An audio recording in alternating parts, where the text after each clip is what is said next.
Lansko leto v 8. epizodi smo videli točno tale material, ko je bil še čisto friški gnoj. In po enem letu je postal kompost in to predvsem s pomočjo deževnikov. Takemu kompostu pravimo vermikompost in to je Mercedes od komposta, tisti najboljši.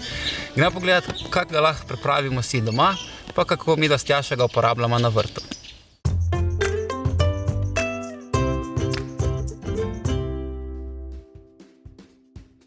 Za točno ta kompost smo naredili že test kaljivosti, ki je bil predstavljen tudi v 8. epizodi lanskega leta. In vse sadike so res uspešno kalile, tako da je že pripravljen za uporabo na vrtu. Nabiranje tega komposta traja mičkeno dlje, saj ga moramo počasi z vrha z grabljami dol grabiti, da se deževniki počasi umikajo v notranjost, da preveč deževnikov ne vzamemo iz kupa stran. Uporabljamo ga kot zastirko na gredah, ali pa za sadike, ali pa lončnice. In točno ta material je prvo 5 mesecev se ohlajal, oziroma kompostiral še klasično in potem 7 mesecev so bili noter deževniki.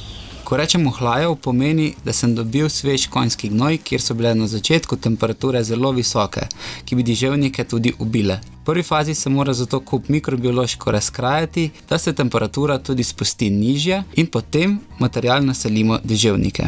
Ker so deževniki namenljivi tako pri krtu, bramorju in tudi pri ptičih, moramo kup zaščititi. Jaz to naredil z zaščitnim belim filcem in tudi s črno folijo, ki ležita ploskovno na tleh in sta zavihana tudi preko kupa, da se kup tudi površinsko pokrije. Ohlajen material se preloži v nekje 60 cm visoke in 1 meter široke grebene. V tem primeru imamo deževnike že prisotne v spodnjem grebenu, iz koder se bodo sami naselili v nov greben. A če to počnemo prvič, jih zgolj na koncu naselimo, ko imamo greben dokončno pripravljen.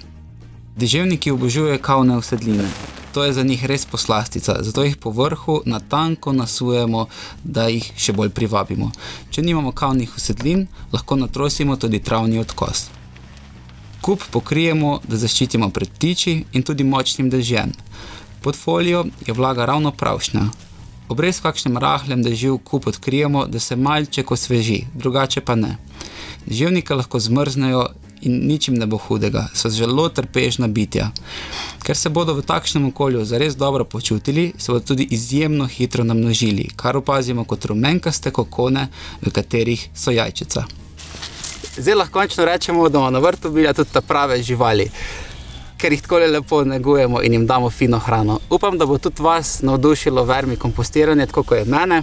Če imate kakšen trik za vermikompostiranje, dajte ga napisati v komentarje, delite ta video s prijatelji, pa ne pozabite uživati v vrtnarjenju.